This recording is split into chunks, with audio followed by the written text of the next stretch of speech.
Mike, I was trying to think of today, when we actually started chatting. I talked to some of your guys' folks when you were doing a mastermind. I was trying to remember when that was. Um, remember that? Uh, well, let's see here. Sorry to put you on the spot. Yeah, no, that's okay. I don't know, a month. Yeah, I'm trying to think of a month. I think it was like April. Yeah, I think somewhere around there. Let's see, it was right before. Actually, I went to London. Yeah. Yep. Um, You were yeah, in London. so yeah, that was right around that time frame. Yeah. So I met Mike, yep, in April or so, maybe March, and quickly he gained my respect. He's been able to start numerous businesses and kind of come out of the gate with a bang. As you guys saw in the emails that I sent you, able to pull in $650,000 in his first year using this system that we're going to talk about this afternoon, which I think is absolutely amazing. I don't know too many businesses that do $650,000 in their first year, so that's definitely awesome. If you guys would, make sure you guys turn off, all of your distractions. Give Mike your attention. Grab a piece of paper and a pencil or an iPad like I have, and we're going to make sure we take a bunch of notes so we can put all of this stuff into action. I'm super excited. I'm going to be taking some notes as well, and Mike, I'll be stopping you if we have any questions as we go. Yeah, sounds good. Sounds good. I will say in advance, I get all fired up about this subject, Joe, and I definitely get cruising. So certainly, if you need to stop me at any time, do so. So, well, cool. Can I real quick? I love the interaction on these webinars. I love seeing where everybody's coming from. Would you guys mind chatting in and just let me know where you guys are coming from? I'm always fascinated to see like all the different international places and stuff that we get to connect with people. Oh, there's a Boston. There you go, Ellie. Started my last business in Boston. The UK, Vancouver, UK again. Chicago, Michigan, Chicago, Columbus, Ohio, Kansas City International Airport, maybe it looks like. Toronto, Holland. What is this? The Independent Nation of Oregon, Neil. Country of North Carolina, Saranac Lake, New York, California, Louisville, Kentucky. I was actually born in Fort Knox, Mike. Let's see here. Orlando, Bay Area, California. There's Mike Herrera. I know Mike. John Murphy from Philadelphia, Dublin, Georgia, UK, Germany, Connecticut, New Mexico. Awesome. Very cool. Thanks, everybody. I appreciate it. It's fun. It's fun just to see where everybody's at. Like I said, this power of the internet and power of webinars is pretty darn cool. I'm actually in downtown Denver myself. That's where our business is located and our office is. We actually moved into a really cool office this year here, just right in downtown. We're really enjoying it. So if you're ever in this neck of the woods, feel free to look us up and say hi. Um, let's see. All right. Well, we'll go ahead and get going here. Like I said, I really appreciate everybody's interaction with me. You know, webinars are always much more fun when we can have a little bit of back and forth and a little bit of conversation together. And I will ask for that interaction throughout the presentation, and would appreciate it. And let's see here, a couple of just logistics things. First, I want to make sure you can see the slides, right? I shared the screen. Everybody seeing that okay? You're seeing R4 sales system? Yep. All right. Perfect. And then the other thing I would say is feel free punch in as many questions as you want during this presentation. If I don't stop during and get to it, I have somebody on my team actually that's making sure that they get all the questions and putting them into a document. We'll bring them to me at the end, and I'll stick around and answer as many questions as I can for you guys. So go ahead and fire them all in there, and I'll do my best, like I said, to make sure I get to all of them at the end. I've got about an hour and a half of content to go through with you, which I know is quite a bit. So I appreciate, like I said, your time and attention, and I'll definitely hustle through it as fast as I can, and still make sure that I'm getting the right points across to you here. So this presentation is all about sales and all about how you can be more effective in selling your local marketing services. I think we're going into 2013. I always get really really excited this time of year. I mean, obviously, the holidays is fun and everybody's in a good mood and it's festive and all that good stuff, which is just fun. But it's also a great time. A lot of people just completely kind of slack the month of December. I think that the month of December is maybe the best time to get that edge going into 2013 because you can really start that new year off with some good momentum. A lot of people don't do that, and it's February before they really even get anything going at their business. So I think that this is an opportunity for you guys to learn something, to sharpen your skills, and like I said, to create that momentum going into the new year. So very cool. We'll get going here. I appreciate everybody being with me, and Joe, certainly appreciate you setting this up for us and hosting us. I really appreciate it. For sure. I mean, this is a direction that I'm really wanting to go in myself. We've had numerous talks about that, and so I'm ready to learn. Cool. Very good. All right. Well, let's go ahead and I got to get my mouse here on the right screen. We're going to start here with a pop quiz. We're going to make sure everybody's awake. We got our brains moving, our thinking caps on. Like I said, I like to make sure we have some interaction here.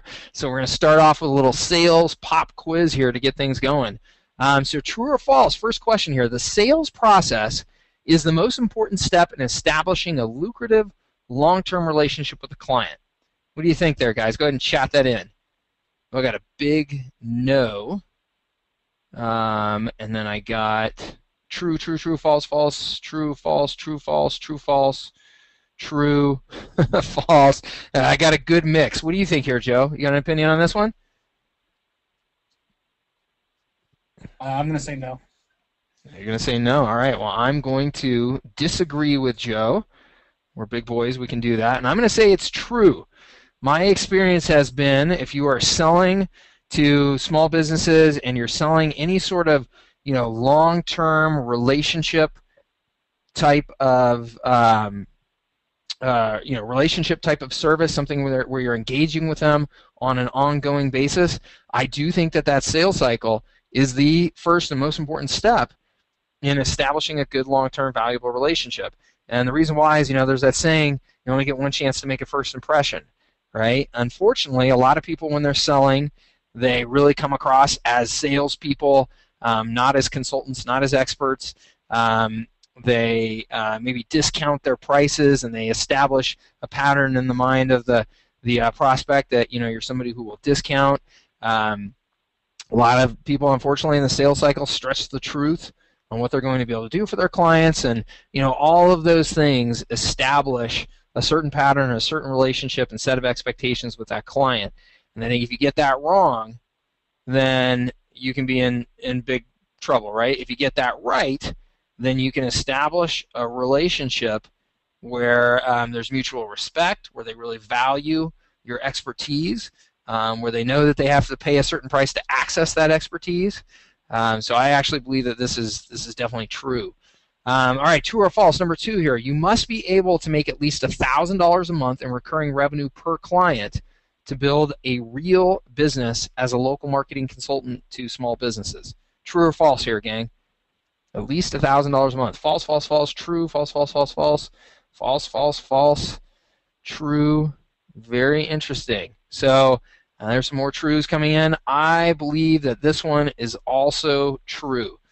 Now, I have a couple of, the devil's in the details. I have a couple of things in that question that I think really make this true. One, as I said, build a real business. What I mean by a real business is that you're building a business where you're going to have enough revenue coming in to hire employees, invest in office space, pay for sales teams, pay for marketing, and still have profit left over at the end of the day. You're building something that's an asset that you can eventually sell. To me, that's a real business, and that should be the objective of everybody, is to build something where you're actually going to be able to sell it one day and get that nice chunk of change as you exit the business. It's one thing to create an income for yourself, and you can do that by selling at less than $1,000 a month. But if you're going to try and build any sort of real meaningful business and an asset, I believe that you do have to get over $1,000 a month, and there's a handful of reasons why. One, also in that question, I said, if you're doing consulting to SMBs, if you're doing consulting, that means that you're sharing your expertise with your clients, you're spending time with them. That costs money, right? So you have to account for that. Also, one of the biggest things that people don't account for in this industry is the cost of sales and marketing. Oftentimes, because you're doing all of your own sales and marketing, you don't really account for it. All you have to do to know that this one is true is go look at like the financials of Reach Local, which is a big public company in this space, doing a couple $100 million a year now, and their average client is paying them over $1,000 a month. And there's a big reason for that. If you look at the P&L of that company, you will see that sales, the cost of sales and marketing is a huge number, and you have to have enough money coming in to cover those costs. Somebody says here, true but very difficult, and I understand what you're saying. That's a big point of this presentation, is how you make sure that you can sell at those prices. All right, true or false? Customers that spend more money with you are tougher customers than those that spend less money with you. True or false? False, false, false. False, false, true, false, false, false, freaking false. False. Cool. Thanks for the interaction, people. I appreciate it. Yeah, I would definitely say that that's false. And by the fact that just about all of you said false, that makes me think that you've got some good experience dealing with clients. You know that those clients that are paying you even less money can oftentimes be the most squeaky wheels, right? They can be the ones that are total pain in the necks. Just because they're paying you less doesn't mean they expect less. And oftentimes it's the opposite. I have found that usually my bigger clients, the ones that can pay more, are the ones that are thinking more strategically about their business and how they're using my services to accomplish their goals. And they're not just squeaky wheels, right? They're thinking long term. They're also not broke. So whether they're not nickel and diming me on every little thing, right? I actually find that they are easier clients. All right, last one here. True or false? A local marketer with excellent sales skills will make more money than a local marketer that has technical expertise, such as being an SEO or PPC expert. What do you think there? True, true, true, true, true, true, true, true, true, true, true. Good. Very good. Yeah, absolutely. This one is certainly true. There's a true dad in there. This one is absolutely true. I think I'm a perfect example of this. I have absolutely zero technical expertise, right? I cannot do HTML. I can't build a website. I can't design anything. I understand SEO, but if you have me sit down and try and do it effectively, I don't think I could. That is not what I focus on. What I focus on is being able to sell and bring in new business, because I know that I can always hire people to do the rest of the stuff or outsource the rest of the stuff. But the reality is nobody is going to go out and get me clients, right? I've got to be responsible for that. I often say that sales is the #1 entrepreneurial skill that you can develop. I'm sure a lot of you recognize this guy. This is Billy Mays. He was the king of the infomercial before, unfortunately, he passed away at a pretty young age. I used to love to watch his infomercials and the energy, that he had when he pitched those products. I thought it was so cool. This is a perfect example, right? That saying, nothing happens until a sale is made, right? And that's so true. In every industry, a sale has to happen before anything else is necessary. Well, in these infomercials, you would see all these companies that had these, really great products like OxyClean and others out there that they had created, but they weren't getting sales yet. They needed somebody to launch those sales for them, and Billy Mays was the guy that they would turn to, and they would fight to have him pitch, his products, pitch their products. I mean, if you ever go see that show Pitchman that he was a star of with his partner, you can still see it on the TV. It's great to see how the clients are just clamoring to try and get these guys to pitch their products or services, because they know that nothing happens until a sale is made. They know that these guys can launch those product orders through the stratosphere, literally overnight. The cool thing is Billy didn't create any of those products, right? He was just the sales guy. But because sales is the most rewarded thing in any business, he was the guy that kept the far majority of the money out of those transactions, and he was worth hundreds of millions of dollars at the time of his death, a very rich, very successful man, was just an absolute master at selling. And that really needs to be the focus of everybody in this business. You have got to commit to becoming an absolute selling machine, right? Become the best salesperson you possibly can. And that's what today is all about. I'm going to hope to give you some good strategies and techniques around doing that. So I make 9 big promises about this presentation and what I'm going to share with you today. I'm going to share with you a sales system that works no matter what services you're selling, works no matter who you're selling to, shows you exactly what you should be selling to each customer, positions you as an expert and a preferred person to work with, makes your prospect confident in your knowledge and abilities, and maybe most importantly, makes you confident in your knowledge and abilities. It establishes a real relationship with your prospect beyond that typical salesperson and buyer role, right? A relationship where they view you as an expert and they value what you have to say. Okay. Number 7, it's cost and time efficient, which is absolutely critical when selling to small businesses. You've got to be cost and time efficient because small businesses are not writing you $1 million check like a Fortune 500 company can, right? So you've got to be smart at how you use your time. 8 gets you paid premium prices for your services. As I said before, I think that that's absolutely critical to build a real business. And 9, it's easy to learn whether you're new in this business or you're experienced in this business. Okay, so those are 9 big promises. I know that list may seem too good to be true here, but I think if you stick with me to the end of the presentation, you'll see that it's the case. So my hope here is to teach you all something that you'll be convinced will work and that you'll follow it and that you'll start making more money. Okay, as I said, we're going into 2013. It's a great time to make some changes, take some different approaches. If you are doing things today that are not working for you as well as you would like them to be, it's a great opportunity to take a fresh start. Okay, there are so many people in this industry that have been pitched all kinds of gimmicks on how to sell and how to get clients, and it's like there's a new WSO every single day. And I'm not just bashing all WSOs. A lot of WSOs are great.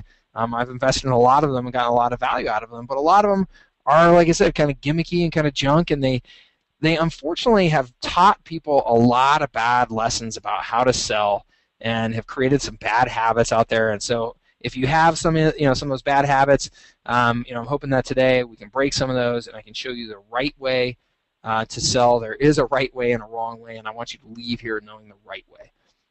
All right, full disclosure, I like to be real upfront about this, and I'm sure it's no big surprise to you, but at the end of this webinar, I am going to give you the opportunity to invest in this system and learn it in its entirety from me and my team. If it's a good fit for you, fantastic.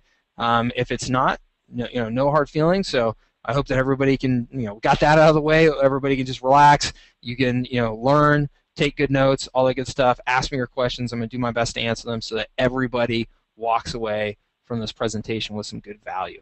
Okay? So some of you don't know me. Joe, touched a bit on my background. Let me just give you a little, intro here. So one, I've been selling to small businesses effectively my entire career. Essentially, my second job out of college, started selling to small businesses, and I've started several businesses now selling to small businesses. I've sold multiple service types, so right now I'm obviously doing the local marketing. Before this, I did IT services, so setting up computers, managing servers, backups, firewalls, things like that for small businesses. In the last 8.5 years or so, sold roughly $30 million in services to small businesses. And in that last company, it was very cool. We were on the Inc. 5000 list of fastest growing companies in America 3 years in a row, which was a blast. My current business is called Cootenda, an unusual name, but we're a local marketing services. We focus just on one vertical. We grew this business to over $150,000 per month in recurring revenue within 18 months of the start. And we currently have 20 full-time employees here in Denver in our office, and we have about 5 to 10 that we employ internationally. In this business, we've actually won the award for the Flyover 50, which is the fastest growing 50 companies in between the coasts, right? Which I thought was kind of an interesting award in Middle America. So it's been a very fast growing company. It's actually grew significantly faster out of the gate than my last company. It's been also just a fun ride. I've had really good success. The small business market has been good to me, but I do have to tell you I did not start out as a sales success, and I think it's important that you know that because I know a lot of people are struggling with getting sales momentum and getting the clients that they need. You need to know that I experienced that as well, and it is a solvable problem. I actually did so in my previous business. $65,000 in sales in my first year. And if you have if you're just working from your home by yourself and you do $65,000 in your first year in the business, that's a pretty good start. I'd say that's a good year. You got off to a good start. Next year is probably going to be much better, right? Well, unfortunately, I was not working out of my home. I was not by myself. I had an office in downtown Boston, and I had 3 employees. And you can do the math pretty quickly, and you can realize that that is not a good situation. Okay, having office space in Boston is incredibly expensive, and having 3 employees is incredibly expensive. So that was not a good year for me. I was definitely really, really struggling. I had just graduated from graduate school. I had no money, and I was leveraging myself to the hilt with credit cards and stuff to try and stay in business. So what were the problems I was facing? Well, some common ones here. One, prospects were taking way too long to buy from me. They were beating me down on my prices. I was really unfocused about who and what to sell. I would spend just as much time selling to the 2-person restaurant as I would to the 30-person law firm. I didn't really have any focus there at all, and didn't really know what I should be pitching to each of them. I was just kind of scattered and all over the place. Sold lots of one-off projects, but no recurring revenue. Which, if you're selling to small businesses, is almost impossible to make it work if you don't get recurring revenue. And clients were jumping vendors for cheaper prices, right? If they found somebody that came along and said that they did what I did for cheaper, then they would just jump ship to them. You add all of this together, and I was in a total scramble. I was desperate for work. I did not have 2 nickels I could rub together, and I was in a really, really difficult situation. Does any of that sound familiar to anybody out there? Is anybody else out there experiencing those same symptoms and trying to sell their services? Yes, oh yes, yes, yes, yes, yep. Yeah, exactly. You're selling to small businesses. I was selling to small businesses. I was selling IT services. You're selling local marketing services. But honestly, the sales model is effectively exactly the same. And if you're doing it wrong, you're going to experience those same symptoms. Okay? You're going to experience, and Neil says, oh, the pain. Yeah, exactly.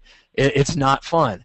I was going about selling all wrong, and I was definitely paying the price. I was in what I call the SMB cycle of doom. And I use this in a lot of presentations in this industry and talking to people about how they can change their business. If you're in the SMB cycle of doom, you are not in a good place, right? And this is how it goes. Start in the up right corner there. Number 1, you start your business, you start doing some networking, you tell friends you're in business, what you're doing, you start getting a couple of conversations going. Next thing you know, you find somebody that says, yeah, well, yeah, we need help with that stuff. Our website is terrible. We're not getting ranked, whatever. You're like, woohoo! You're fired up. You get so focused on trying to win that deal that you're doing anything to try and win that deal, right? You're doing all kinds of research and competitive analysis, and you want to make sure that you put your best foot forward for that prospect. So what you stop doing is you actually stop prospecting and stop selling, and you're just really focused on trying to win that deal. You feel like you have to get it, right? And then you thought you were going to make something happen this month. It turns out it's taken a couple months, or maybe even a few months, or maybe they want something custom that wasn't really something that you offered, and you're starting to get nervous, right? You thought you had this deal wrapped up, and you haven't been prospecting, you haven't been selling, so now all of a sudden this deal is becoming much more important to you, and you think, man, you know what? I'm just going to lower my price. I'm going to give them a deal to get them to sign right now so I don't lose this deal. So you lower your price, you get the deal, great, right? Now you start scrambling to figure things out, right? They wanted something custom. You don't have your processes set up. You don't know how to do that. You're scrambling to find somebody to help you or to figure it out yourself. Again, you're not doing any prospecting and selling. And then all of a sudden, number 7, you realize, wow, I got the deal done, but I made no money, and I haven't been prospecting and selling, and now I have to start the cycle all over again. That's what I call the SMB cycle of doom. That's what I was in. As a result, I had no confidence. My credit cards were totally maxed out. I was completely stressed. And for any of you who have a spouse or significant other, you know that the most important one here is that my wife was at her limit. My wife comes from a conservative family where her father told her, just get the highest paying job you can, stick with it, put all your money in a 401k, get your pension. Doesn't really matter if you like your job, just gut it out. She was not signed up for this whole crazy entrepreneur thing. And, I just kind of ran and started a company. I was not, like asking her permission for this when I started it. So she was at her limit. And most importantly, literally weeks after I started this business, we found out that she was pregnant with our first child, which is fantastic now. At the time was really, really scary, totally nerve-wracking, particularly when you're broke. So I was in a bad, bad place. I was desperately trying to stay afloat, and I was 100% reactive, right? This meant I was taking on clients I shouldn't really take on. I was pricing things in prices that were unsustainable. I was doing work that wasn't creating any long-term value for my company, right? So I was doing all of the wrong things. I was doing all of the things that would keep me in that cycle of doom, and I was not having any fun whatsoever. Again, does that sound familiar to anybody out there? Anybody else feeling that way? Is she my wife's sister? David says. Was her name Heather? Ellie says. Oh, somebody asked, what is an SMB? Sorry, that's a small business. Small and medium-sized business is what it stands for. Erica says, C. Yeah, I know what this is like. Yeah, a lot of people, unfortunately, are experiencing this where you start your business, you had great expectations, maybe things aren't coming along as fast as you want. You're stuck in this cycle of doom, and it can get pretty ugly. Neil says, now I'm having nightmares. Yeah. So let's see if we can fix that for you. So, something had to change in my case. I did not have money. I did not come from a rich family. I did not have resources. I had just graduated from graduate school. I had student loans out the wazoo, literally over $100,000 worth. I had credit cards completely maxed out. My wife was pregnant. I had to change something, and thankfully it did. In fact, we went from $65,000 to $596,414. It's a specific number because I asked my accountant, in the next 12 months. And we did that in the most competitive market in America for the services we were selling. I mentioned earlier when we were doing our introductions that I started that business in Boston. And for those of you, maybe not familiar with Boston, there's like 35 universities right there in Boston. So you have all these college kids graduating that like were born with a computer plugged into their head when they were born. They know more about computers than I would ever know. And I was competing against them. Because these kids would graduate from college, they would realize, I could go get a job working for somebody, or I could just do this computer stuff for people, charge $50 an hour, make a ton more money than I would at a job, have my own rules, have my own apartment, have drinking money at the end of the day, all that type of stuff. Those were the people I was competing against. They were smart, they were ambitious, and they were only charging $50 an hour. Well, if you know anything about running a business, you know that to offer a professional service like we were trying to do, you have to charge somewhere in the neighborhood of $125 an hour. So we were growing this quickly in a very, very tough market where our competition was doing everything they could to beat us on prices and out hustle us and stuff like that. So it was an awesome second year of business, and in fact we had a really, really great run. 2003, 65 grand. 2004, 596. 2005, 1.5 million. 2006, 3 million. As you can see, the rate of growth accelerated every single year. Okay, by 2006, from 2005 to 2006, we added $1.5 million in revenue effectively. Right? The year before that, we added close to $1 million. The year before that, $500,000. Right? So we were growing very, very fast, which was a lot of fun. In fact, we were growing so fast, it often felt like the wheels were just falling off the cart. We're hiring people like crazy, trying to train them, trying to invest in systems, trying to take care of our clients. I mean, it was bonkers. I look back on that time very fondly, but it was bonkers. And it was stressful. I got to tell you, it was stressful. But I gotta say that the stress of growing that fast is much better than the stress of not growing, not having revenue coming in the door, and not being able to pay your bills, which is where I was at before. Those are totally two different kinds of stresses, and I'll take the stress of growing too fast any day, right? So the question is, what changed, right? So again, I want some interaction here. I'm going to give $100 to the first person to get it right. The first person that can tell me what changed that made this big difference at my business.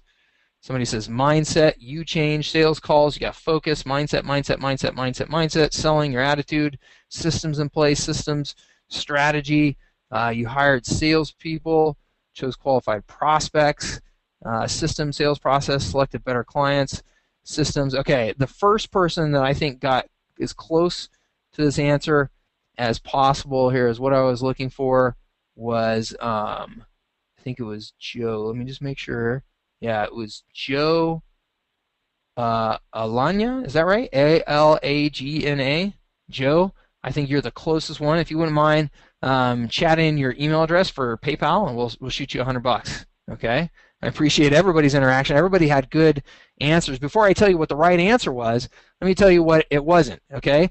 It isn't that we hired a new salesperson that knew what he was doing. We had the exact same team.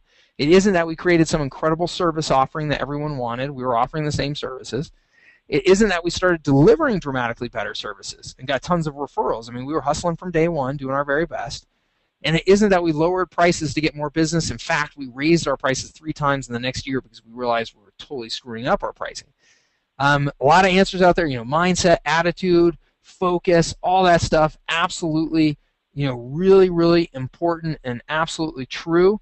But the answer to me is that we learned to start selling strategically at our business. Okay. Now, what do you think that means? And I'll tell you Joe's answer here in just a second here. What do you think that means? What do you think that means that we learn to start selling strategically? All right, so what it means to me is that we now had a sales process that positioned us as experts, okay?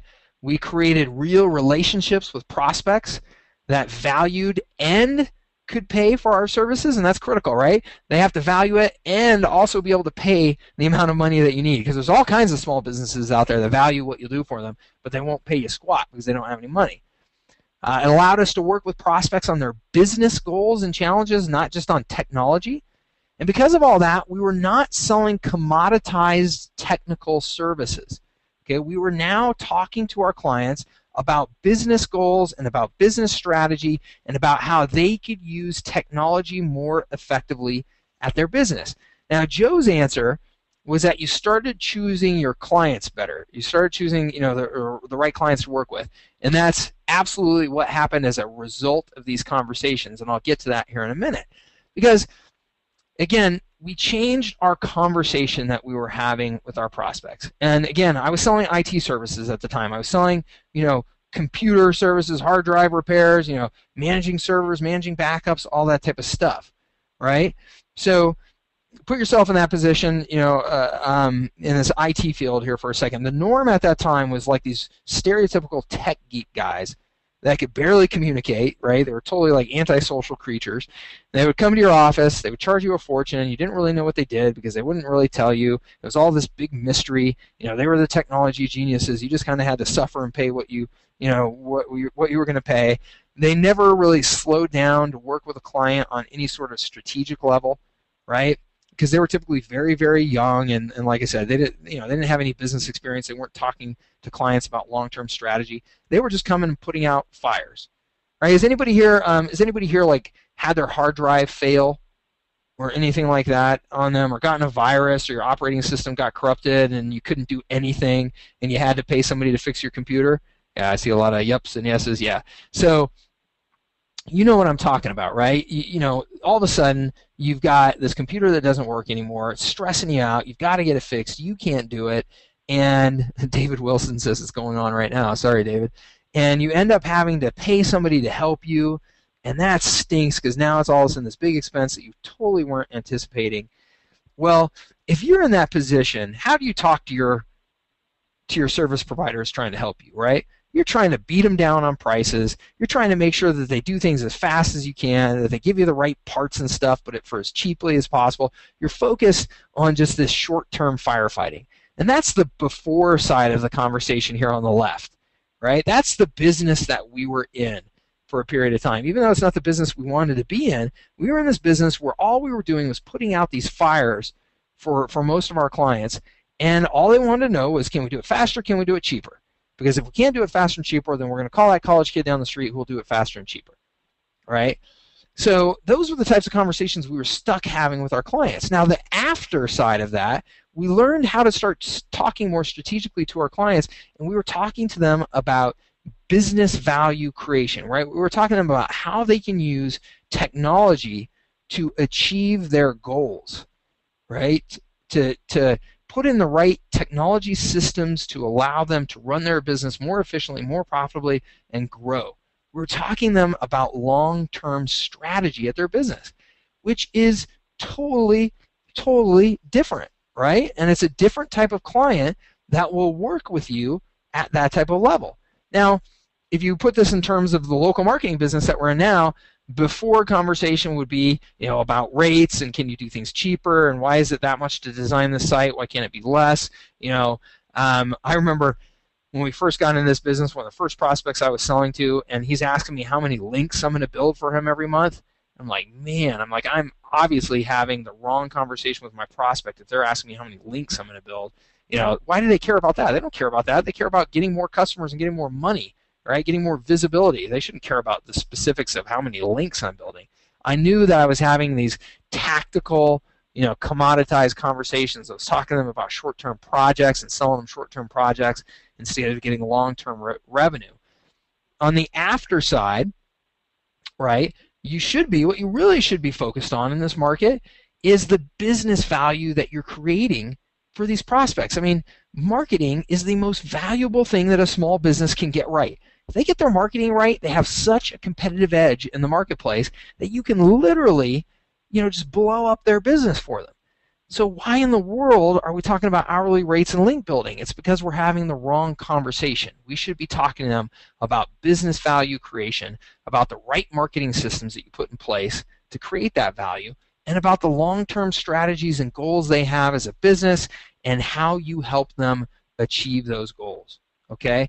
So we started having conversations that way. We are now having more strategic conversations with our prospects and clients, which meant that we were now being viewed as a strategic part of the team, right? They were now viewing us as trusted advisors, as experts. And experts get paid what? Go ahead and type it in for me. Experts get paid what? More. Absolutely. More money. Experts get paid more. Bigger money, top dollar, big bucks, people are saying. Absolutely. Right?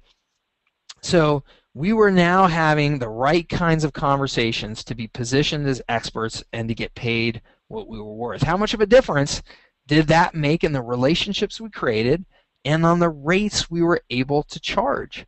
Well, the answer is it made over a $500,000 difference in that first year alone of starting to sell this way, right? And that's when we continued to grow and make that Inc. 5000 list for 3 years in a row. We were on fire. We were charging more. We were making more money. We were actually getting the right kinds of clients that weren't as big of a pain in the neck. Life was much easier, and we were having a ton of fun, right? So, the obvious question is, well, how did this change happen, Mike? Right? And I wish I could tell you that it was because of that fancy MBA degree that I got that I had just some brilliant, strategic insight and said, oh, we have to sell this way to, achieve our business goals. I did not have that flash of brilliance. In fact, what I had was more of a flash of, desperation. Everybody has their snapping point, their breaking point, and I was at mine. I mean, we just got, to the limit. I had no more money, had no more credit, I had no more patience. My wife didn't have any more patience. I had a baby coming. I was freaking out. And I was close to giving up on that entrepreneurial dream and getting a job again, right? A job, eek. And I don't mean that in any way disrespectful. I know many of you still have jobs, and that's fine. That's in no way disrespectful. I mean, we've all got to do what we've got to do. But mentally, I had made that leap as an entrepreneur. I had shifted gears in my mind and said I was going to be an entrepreneur. I was going to work for myself. I'm not going back to any more jobs. What does job stand for, by the way, right? Oh, it looks like I lost my sound. Can you guys hear me okay? Jackass of a boss. There we go. Just over broke. Just over broke. That's right. Absolutely. I did not want to go back to that. In fact, mentally, it was almost not an option. I just got sick in my stomach anytime I thought of this idea of going back to a job. Is that a familiar call? A familiar feeling to anybody on the call? That feeling of, hey, I'm going to be an entrepreneur, I'm going to make it, and then all of a sudden you get that sinking feeling the day that you realize, oh, geez, I may have to go back and get a job. I may not make this work. Yeah, it's not a fun feeling. I can tell you, anybody that's been an entrepreneur for any length of time, the idea of ever going and getting a job again would just be like catastrophic to their personality. Like it would just be, like they would just fall apart. Because you enjoy so much that, being responsible for yourself, being accountable for yourself, and having the opportunity to reap the big rewards that, that all provides. So, I was really, really, really not interested in going back there. So honestly, I went a little bit nuts. Like I said, this was an act of desperation. It was not that I had some brilliant strategic insight. In fact, I can remember very clearly my business partner Josh, who's still my business partner today. Back in the day, in the end of that first year of our IT services business, we were just we were freaking out. We were at the end of our rope. We were out having some beers at the end of the day, and we were like, look, man, we can't do this anymore. Like we're done here in just a couple months if something doesn't change, right? So what are we gonna do? And we realized, well, you know what? Over the last year, we have had some good clients, right? And those good clients talk to us in a certain way. They talk to us about strategy. They talk to us about how they can use technology more effectively, and they're working with us with a long-term mindset. Versus our bad customers were the ones that were just beating us down on price and just wanted us to put out fires. It was totally different conversations. We had some of both, and we could recognize them by the types of conversations we were having with them. So we just said, well, you know what? Look, if we can recognize them, then it's our fault if we take any more of the crummy ones. Okay? So we absolutely refused to work with anybody that we recognized as somebody that was having that commoditized, crummy conversation with us. We started having conversations with people that were strategic right from the get-go. And if they would not engage with us on that level, then we realized, hey, these guys don't get it. They're not thinking strategically about their business. They're not the types of clients that we want, right? We changed our entire approach to having conversations with them, and mentally now it was almost like we were making them prove to us that they were qualified to work with us, not the other way around. We want to work with clients who view their businesses strategically, who view technology strategically at their business, and if you're not one of those clients, then you know what? We're just not the right fit. Because we realized that every crummy job we did for a crummy client was costing us money. We were putting ourselves deeper and deeper into a hole by working with those clients that were not the right fit and could not and would not pay us what we deserved. Okay, so it was a totally different approach. And like I said, if the prospect was not a good fit based on those conversations that we were having, then we would just politely excuse ourselves. Okay, we started talking with prospects about those business growth challenges and strategies, and if they wouldn't engage on that level, then we would walk away. And when you are broke, that is very hard to do, right? When somebody wants to pay you some money, but it's not the right fit, and you have to walk away, that's very hard to do. And I have to tell you that we had to do a lot of that because most of the businesses that we would talk to were not a right fit. So it was very difficult, and you have to mentally prepare yourself for that you have to be willing to walk away from the bad deals. It becomes much, much, much easier when your business is doing really well, but it's critically important when your business is not doing well that you walk away from those crummy prospects and crummy clients. Now, the result of all this, we started getting clients that appreciated our approach, right? Lo and behold, what do you know? There are businesses out there that actually want to use technology strategically at their business, right? The 30-person law firm that is trying to become a 75-person law firm in the next year cannot just put out fires at with their technology. They have to invest in the right technology, the right infrastructure, the right training so that the lawyers are productive and know how to use this stuff. And if any of that goes down, they realize it costs them tens of thousands of dollars in lost productivity. They are not focused on whether I'm charging them $125 an hour or $50 an hour. They are charging on, can I be a strategic part of their team to help them achieve their goals? And there are lots of those businesses out there. And by having the strategic conversations, we were finding them, right? So we were finding clients who would gladly pay us to work with them in that manner. Our average client shot up to about $2,500 a month in retainer on a monthly basis and stayed with us for over 3 years. That's $90,000 per client. Plus, These clients were easier to work with because they appreciated our work. So all of a sudden, we're getting totally different types of clients. We're getting much more money, and life starts to become fun. Okay. Now I want to. This is a massive lesson of this presentation. So I'm going to beat this into you a little bit, make sure that everybody gets it, because this is the big aha that you really must understand, or nothing else I'm going to say today is really going to make any sense for you. Okay. Let's look at it with a simple fishing analogy, right? When you're fishing, you use certain bait to attract specific fish. Okay, if I'm going out and fishing for a catfish, I use certain bait. If I go out and fish for a shark, it's got to be a totally different kind of bait, right, to get that kind of fish. Well, in sales, you get the kind of clients that your bait attracts. Okay, certain customers are looking for and attracted to certain types of messages and offers.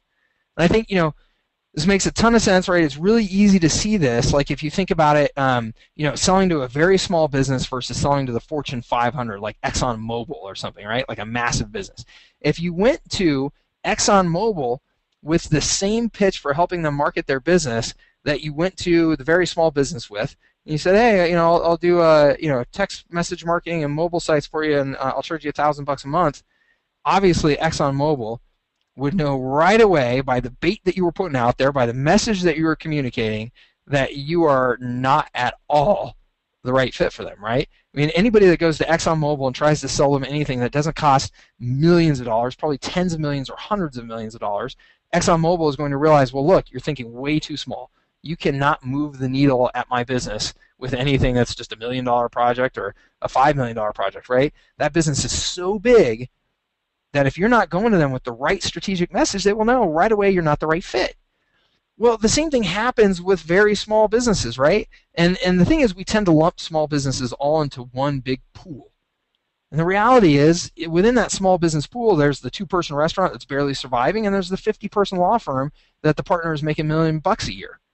Okay? Those are very different small businesses, and the 50-person law firm that the partner is making $1 million a year is interested in totally different types of services and approaches to help him take the next leap to make $2 million a year. He doesn't care if that costs him $100 an hour or $125 an hour to make that happen. Okay?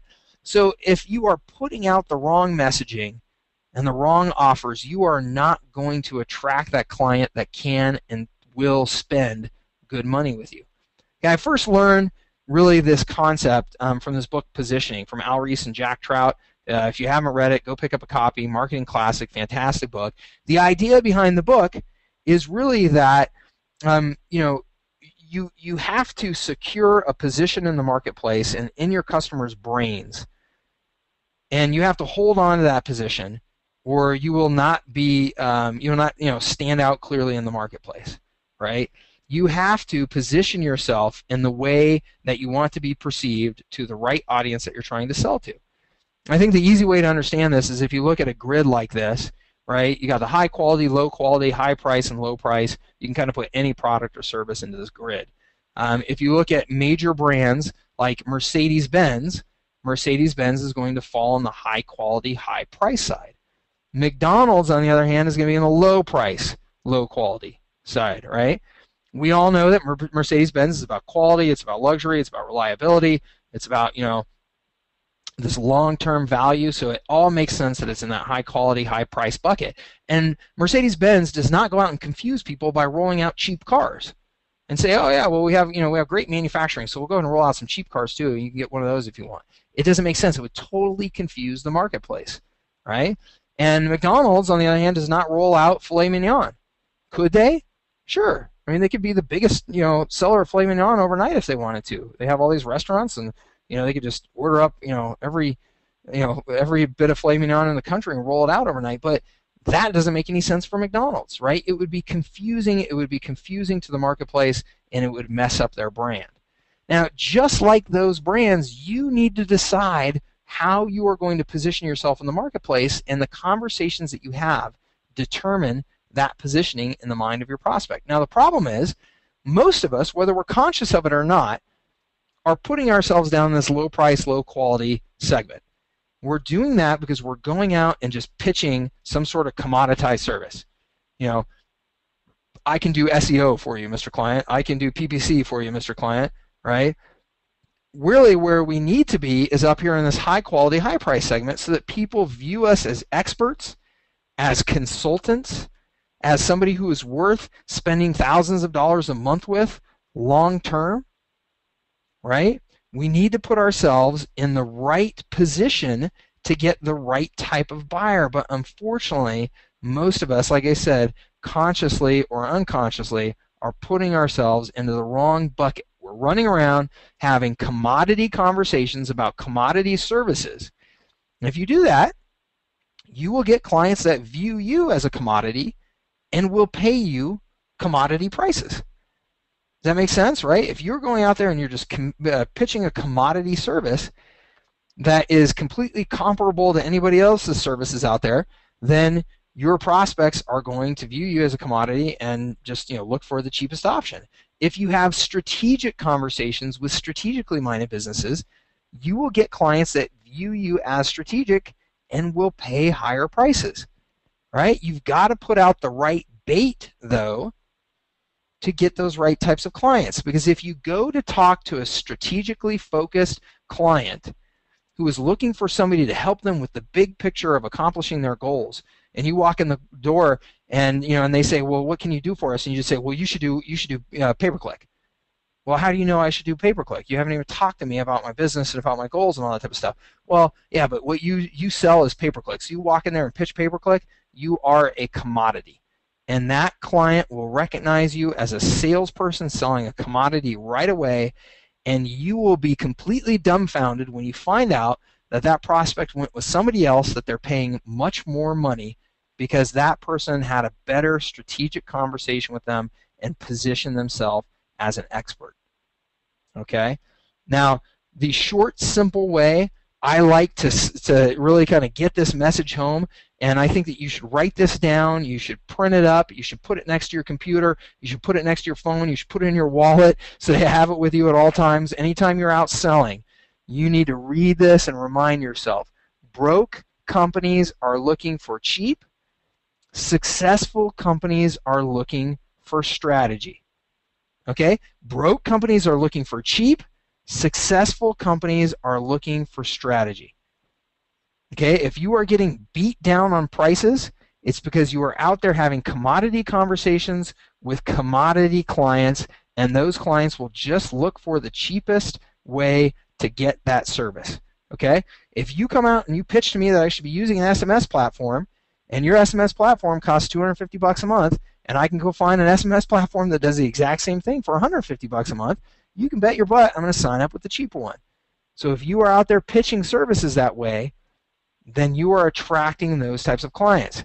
On the other hand, successful companies, again, that company that has turned the corner from just being completely reactive, right? They're the 25-person firm. They're successful. They're looking for how do they continue to grow? How do they open new locations? How do they go from $5 million a year to $15 million a year? Those companies are looking for strategies. They're looking for a different type of service provider that can help them achieve their strategic goals. Okay? Broke companies are looking for cheap. Successful companies are looking for strategy. You must sell to clients that value and can pay for what you have to offer, and in order to do that, you must have strategic conversations that demonstrate your worth. Okay? If you're having commodity conversations, you are not demonstrating your worth, and you are not going to get the people that will pay you those higher prices and view you as a strategic asset. Does that make sense to everybody? Because that point is absolutely critical. Does that make sense to everybody? Yeah, somebody says, worse, they may consider you an employee. Yeah, yes, yes, yes, absolutely, great, loud and clear. Yes, definitely, yep, good, okay. Thank you very much, because that is an absolute critical point. Your messaging and how you present yourself to the marketplace and that grid of high price, high quality, low price, low quality makes all the difference in attracting the right types of fish, right? Attracting the right types of client. Okay, so the question then, of course, is, that's great, Mike, I understand the concept, but how do I do that, right? So My challenge was to come up with a sales system that allows you to talk strategically to any type of business. It positions you as a marketing expert.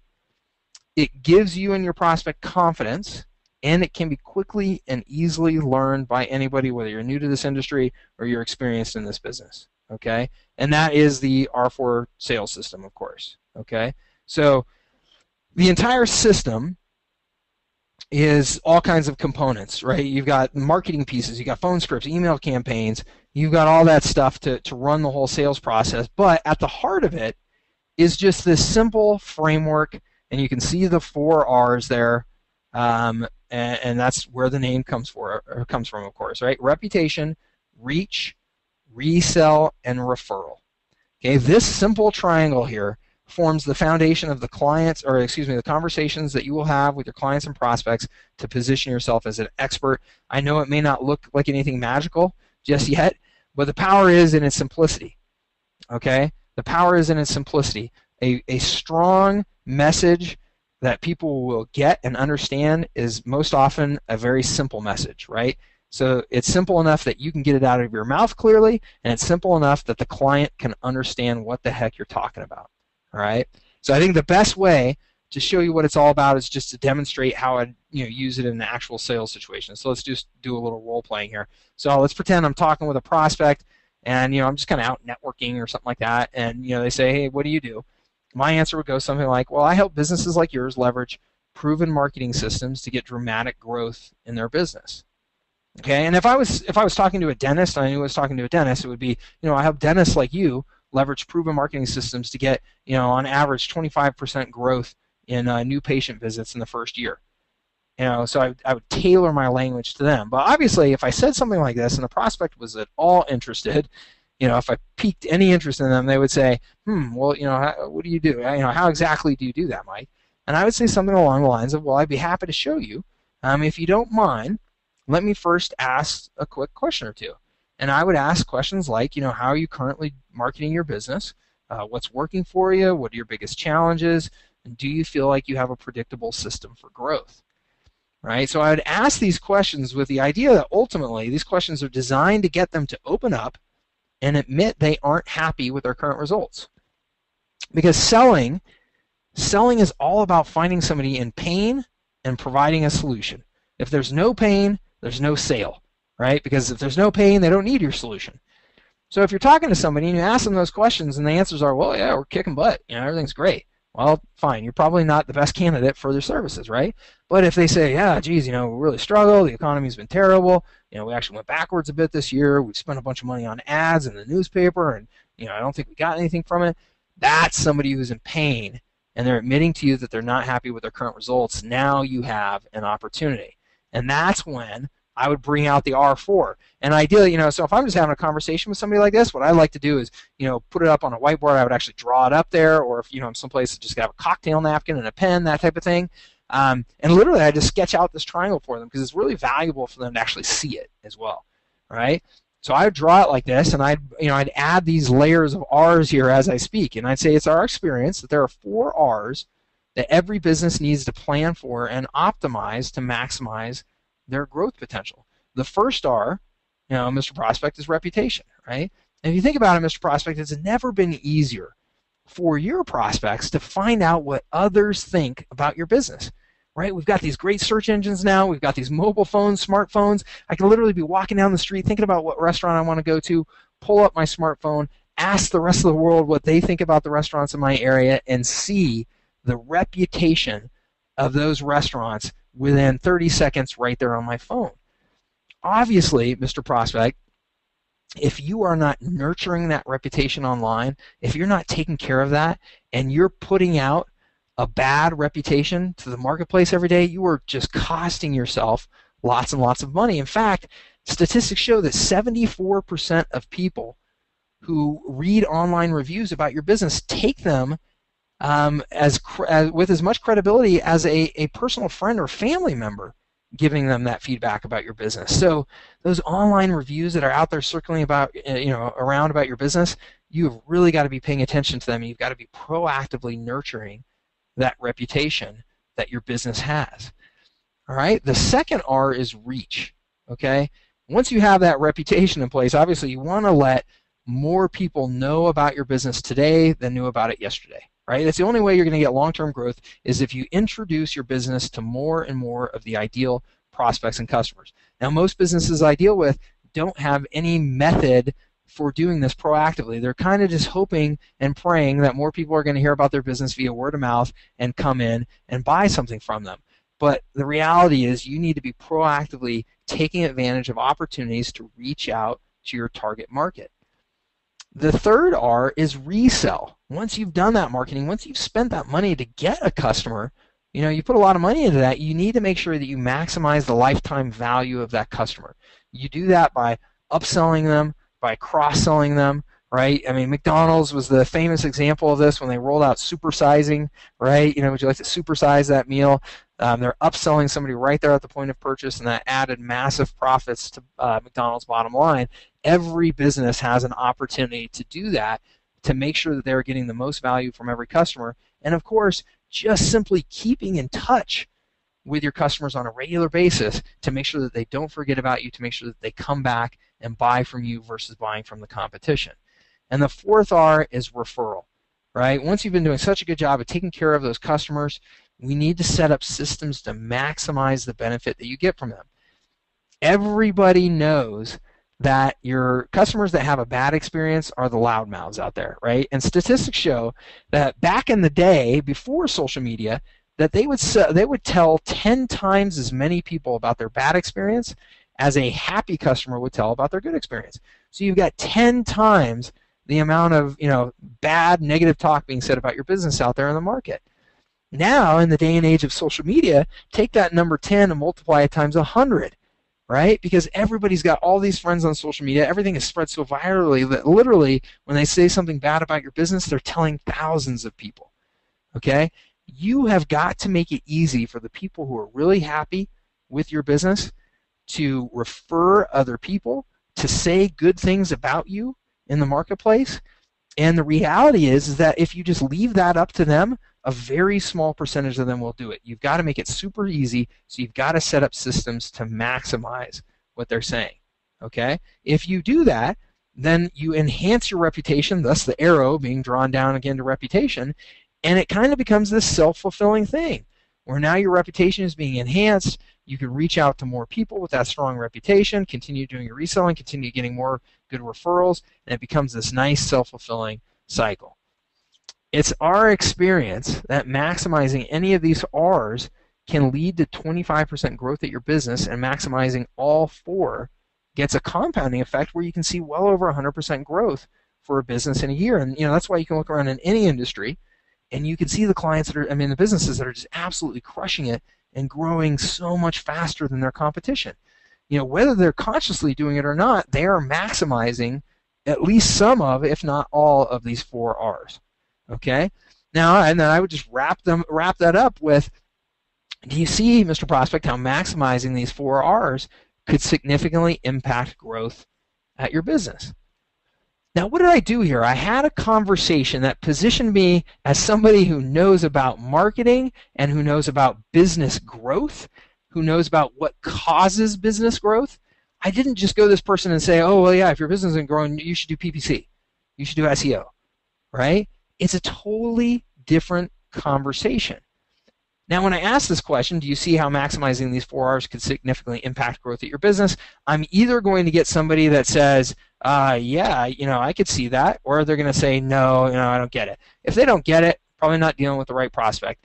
90% of them will say yes, right? Because this will make it very clear to them this concept of, yeah, just maximize these four things and your business will grow. And if they say yes, then I'd work to move a deal forward, and I would arrange a time to have another conversation where I would go through what I call this R4 marketing audit. This is where I would get into the guts of their business, right? I would start finding out, okay, where are you strong and where are you weak in your marketing practices as a business?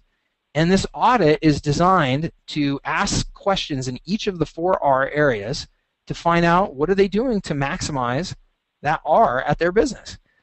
Now, the beauty of this audit is, one, it clearly shows your clients how much better they could and should be doing with their business, right? There is nobody that sits down and goes through this audit and goes, oh yeah, I'm crushing it.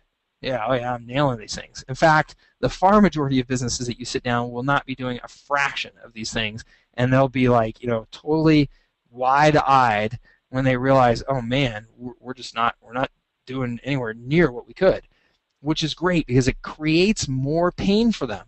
They realize all the things that they should be doing better. And then number two, it clearly shows you where you need to focus to get your client the most impact, right? If you find out that they're doing really strong in one area but really bad in others, then you can help them.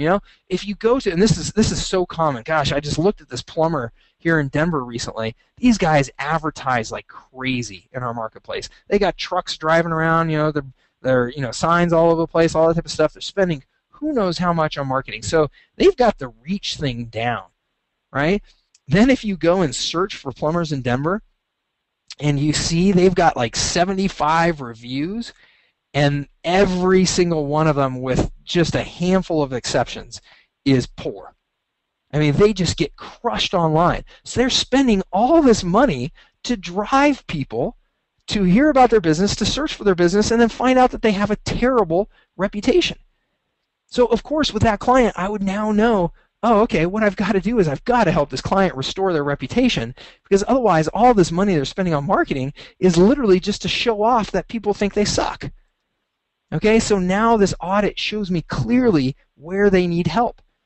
And then I would bring out the R4 Service Alignment Guide.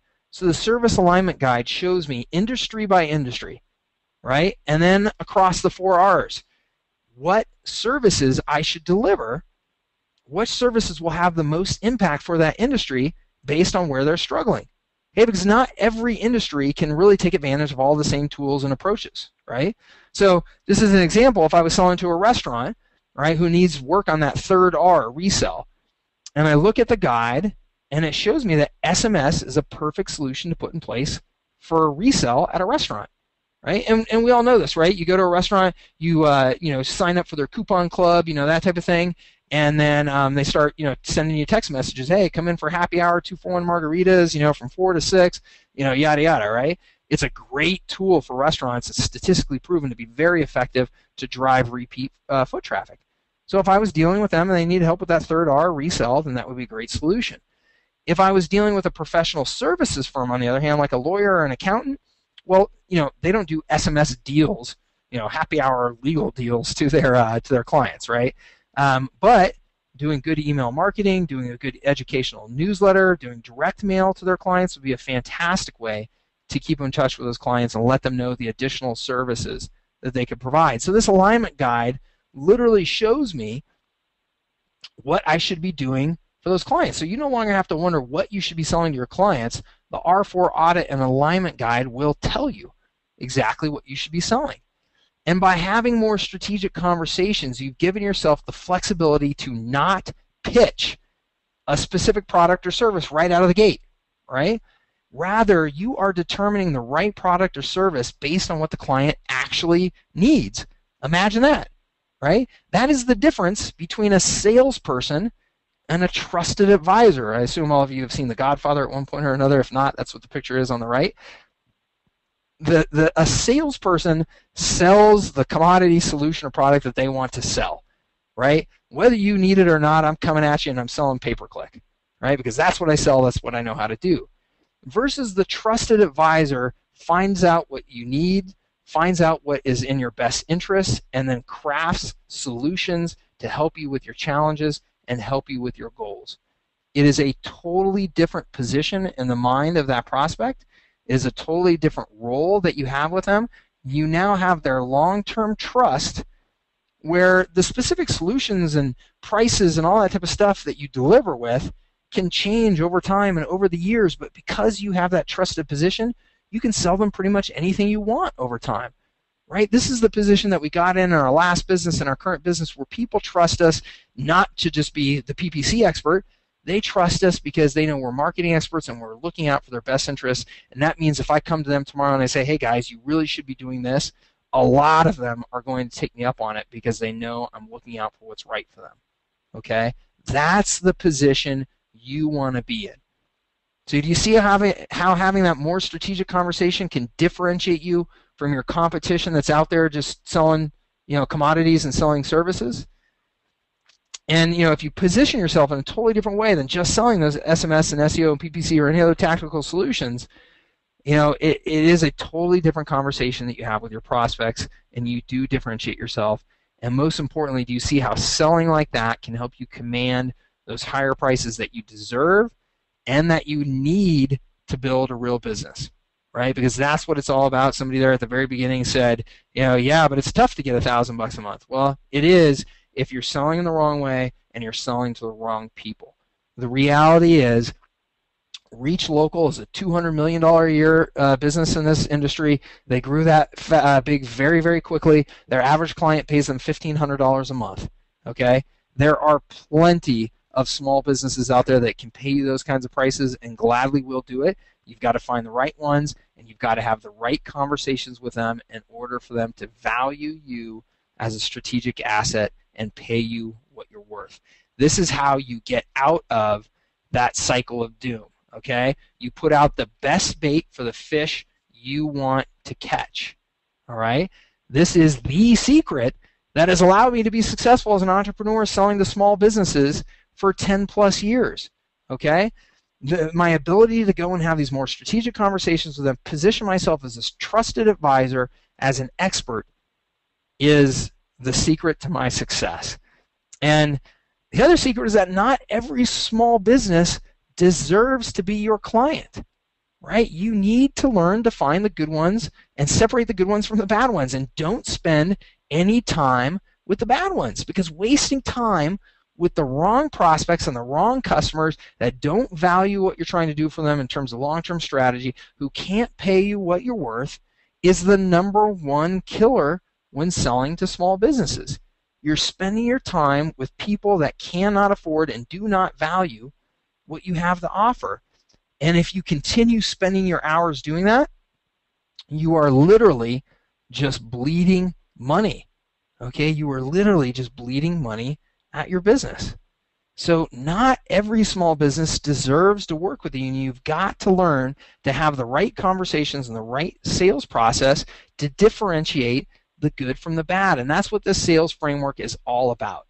It's about teaching you how to have those strategic conversations and giving you a simple process for doing so.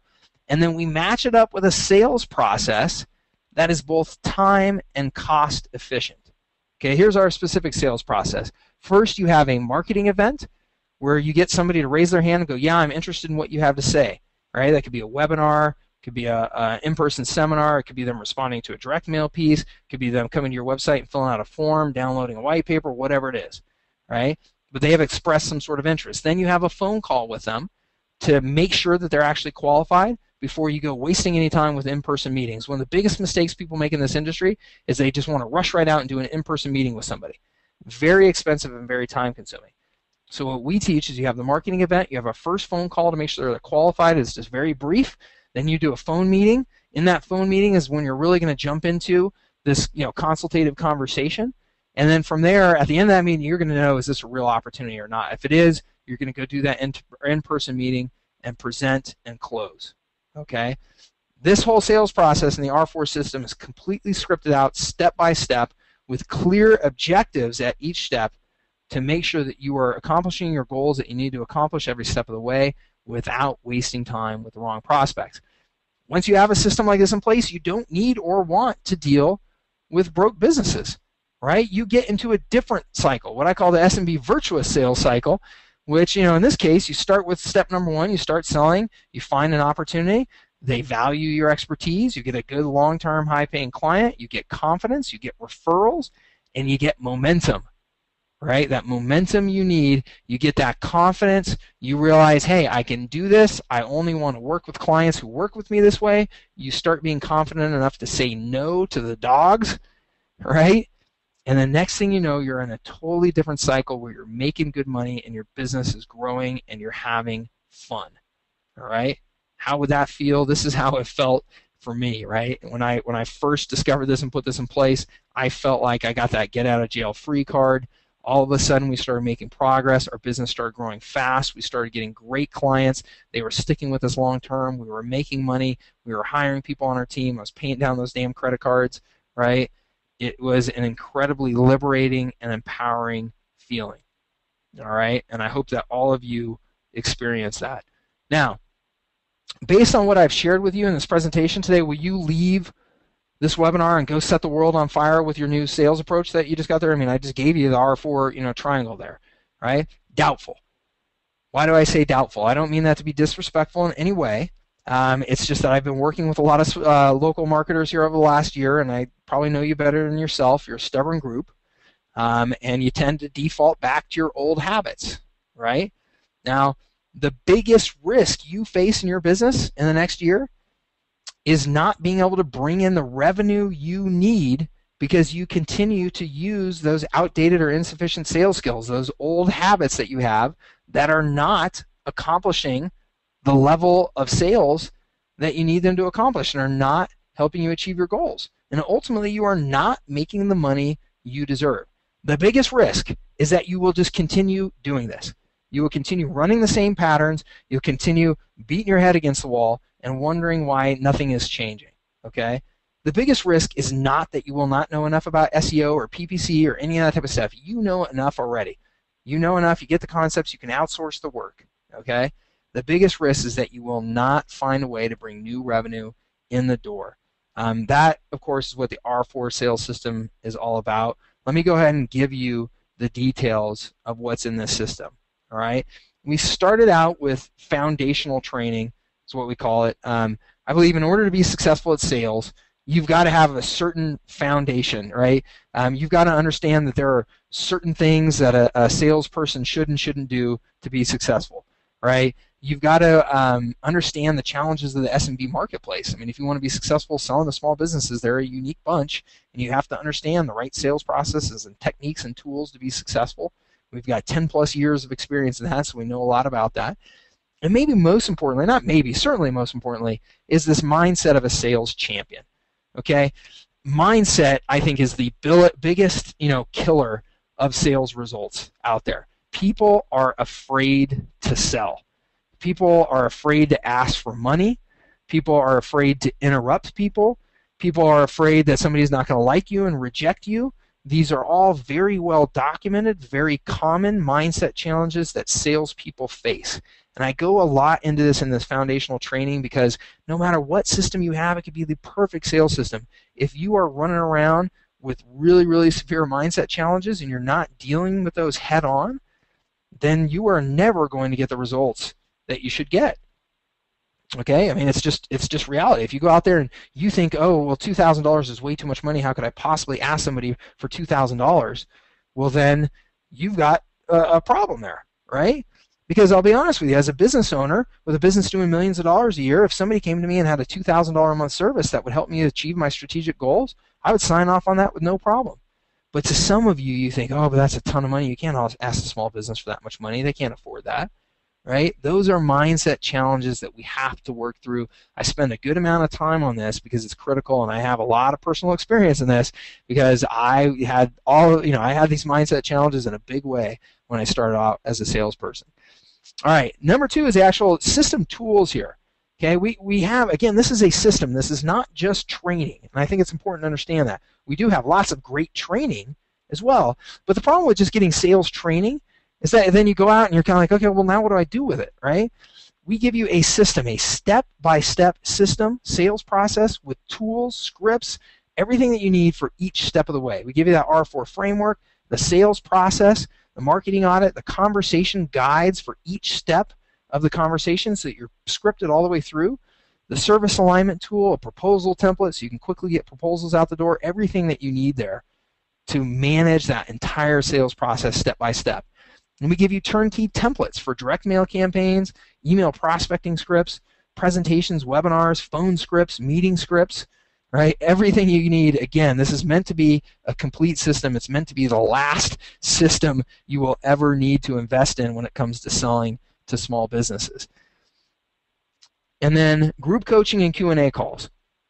Coaching is critical. That ongoing reinforcement, right? That ongoing training of the concepts is critical. And that's what I mean when I say you're a stubborn bunch. If you just give somebody a product, unfortunately what happens is, they open up the product one day, they read it, they go, oh yeah, that makes sense. They watch the videos and they close that thing up, and then they don't go back and go through it again and get that reinforcement. So it's really important to me that as a part of this program, we do group coaching calls, Q&A calls. You can review the course materials with me on those calls. We can do role playing. You can ask any questions, right? And we do this consistently over time so that these concepts and these practices really sink in.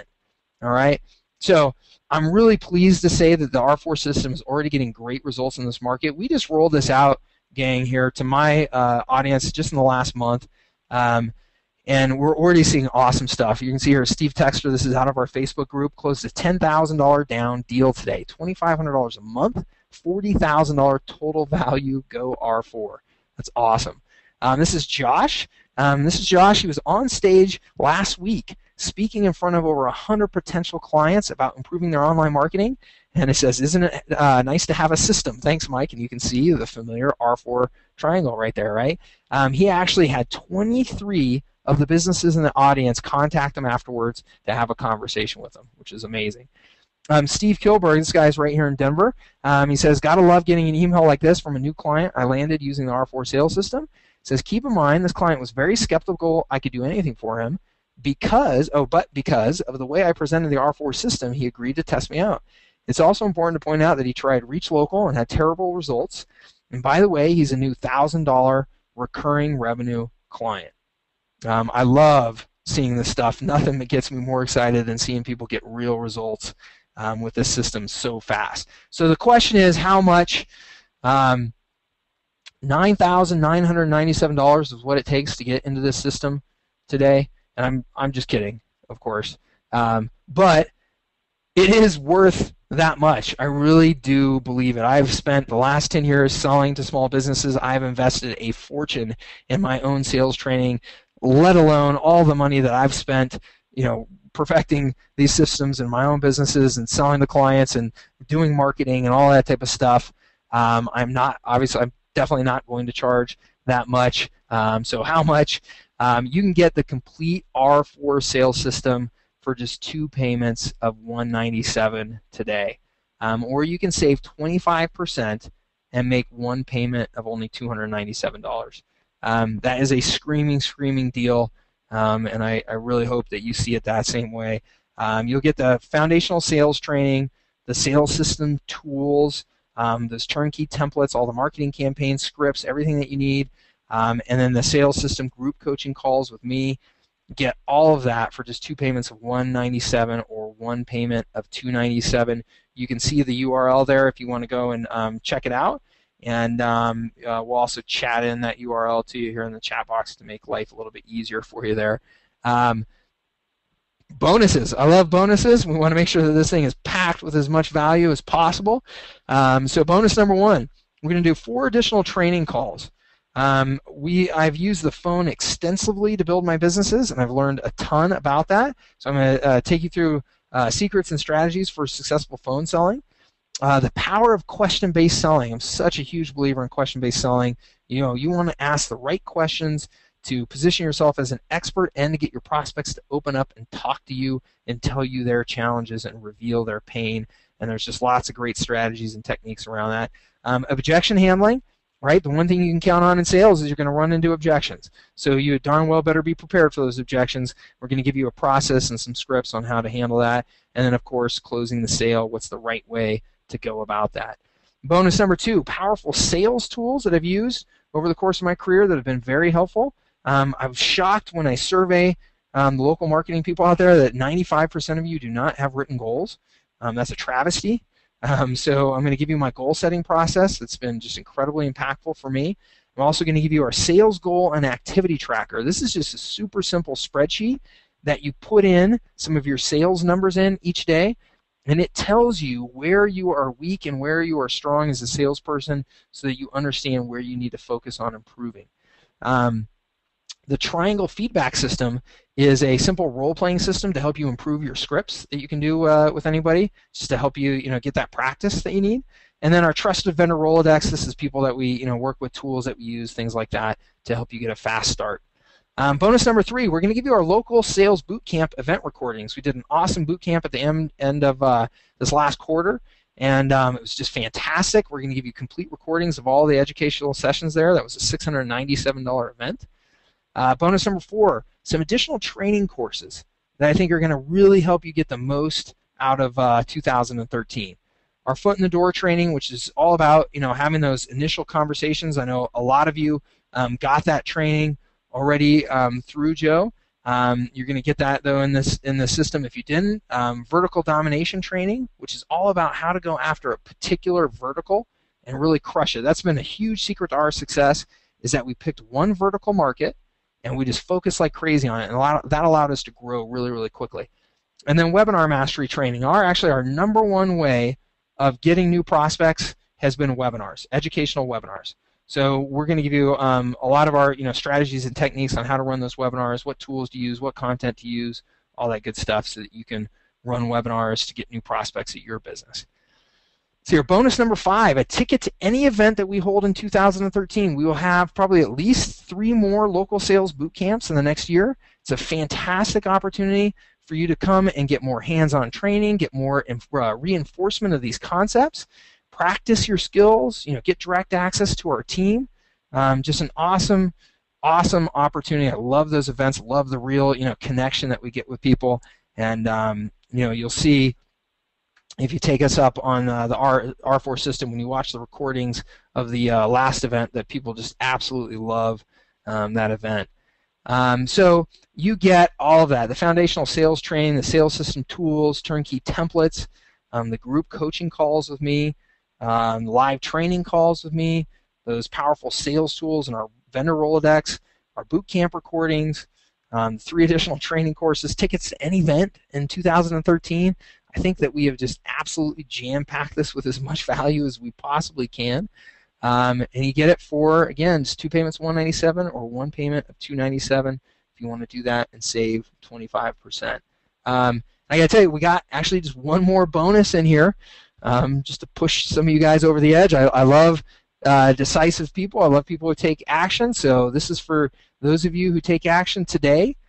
Our fast action bonus, if you buy the R4 system, invest in the R4 system by midnight tonight Eastern time, we will do a comprehensive sales review with you. So once you've gone through the R4 system training, you've got your practice, you've got your scripts, you've tailored them to the vertical that you're going after, all that type of stuff, we'll let you go through that process with us, so that we can hear how you're doing it, we can give you feedback and help you take it to the next level.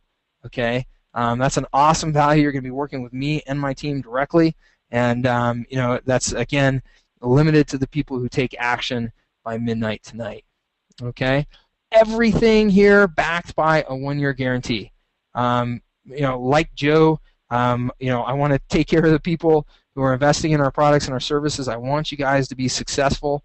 And I have no interest in selling you something that you don't get value from and that you don't think lived up to your expectations. You've got a whole year to return the same. And if you're not satisfied with it, no sweat. Let us know, and you can return it. Okay. I will tell you, if you go through our shopping cart process here, there are some upsells, cross-sells, all that type of stuff. I don't want them to be a surprise to you. What they are, just to tell you real quick, is one, a lot of people ask for more direct access to me, from one-on-one coaching type of thing. I can't do one-on-one coaching like over the phone and in person because I'm too busy running my business, but what I found that I can do that a lot of people get good value out of is I just do email coaching. Okay, so you have some questions, you can shoot me an email about something specific, and I'll answer it specifically to you. A lot of people get real good value out of that, so that is an option. You do not need it. It's just for those of you who want more direct interaction. The other thing that you'll see in there is an option to join our Summit Club. Our Summit Club is just our ongoing, membership site that we have with the local marketers that want to keep engaged with us and continue learning from us over time. We do regular phone calls with you, and roll out just kind of new updates as to what's working for us in the marketplace. Like I said, I have a 20-person team. We're out there selling every day, so share with you what's working and what's not in real time as it's happening. And so that's what the Summit Club is for. Again, neither of those are necessary. Do not feel like you have to have them to get the full value out of the R4 system. I wanted to keep them separate because I want people to be able to. I want to be able to keep that price for the main R4 system as low as possible, so that as many people could get that as they wanted to. But for those of you who want a little bit more attention or who want that ongoing relationship with us, you've got some options there. Okay. So if you want to get started right now, we would love to have you. Again, I think this is an awesome time of year for you to invest in some new skills, sharpen your saw, get momentum going into the new year. I would love to work with you if you think it's a good fit for you, and would certainly appreciate the opportunity. I will say, so the fast action bonus is midnight tonight, but then the deadline for the overall system, we're pulling this off the market for the rest of the year as of Thursday of this week. Okay? The reason why we're doing that, just so you know, is that, again, I do those live coaching calls with people. So if I'm bringing in different people at different times and you can just kind of come in whenever you want, it kind of throws the whole rhythm off. I want people going through the course at the same time so you can get full value out of those coaching calls. We can kind of all go through it together. Okay? So Thursday, 5 p.m. Eastern Time, we shut the whole thing down for the year, and it will not be available again until sometime in 2013. Okay, so that is it. Thank you so much for your time and attention. I really appreciate it, and Joe, I appreciate you having me here. And I'm going to get a drink of water here real quick, but I'm happy to answer any of the questions that came in. And if people have more questions, certainly fire them in here, and I'll do my best to answer all of them. Definitely. Thanks so much for that awesome presentation, Mike. I got a ton of notes, a couple of pages here as well. So what I would like to do, Mike, is I'd like to throw in a bonus. And I found that my crowd really likes this. What we're going to do is we're going to be actually in our office. Our staff is going to be going through with Ben and I the whole R4 system. And we'll actually be taking notes. And we're going to give all of you guys access to our notes once we finish those up. So give us about a week or two, and we'll go ahead and everybody who buys, I'll get a list from Mike, and I'll make sure that you guys get our personal notes as well. Oh, that's awesome. Very cool. Thanks, Joe. This definitely gets my my full recommendation. Whenever I get a chance, I'm always grilling Mike. How should I be doing this? How should I be doing that? Anything related to sales. So make sure if you guys think this is right for you guys that you jump on the train and don't waste any time. Cool. Yeah. Well, that's awesome. That bonus is very good. So there's a list of questions I just got brought here. I'll go ahead and start tackling them here. And like I said, continue sending them in, and my team will make sure we get them here. So see here, Bo says, Phoenix seems like a tough market for SEO. There seems to be a lot of cheap services, and that's what people are succumbing to. Besides sales skills, how would we overcome those dealers?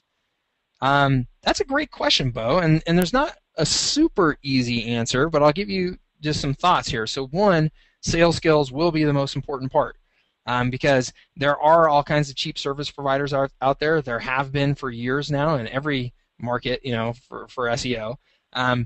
The good thing is that anytime there's people out there offering those super cheap services, you can also be sure that there's a whole bunch of clients that are getting a bad experience, right? Because you and I know to do an effective job at some of this stuff, it takes time, it takes money, right?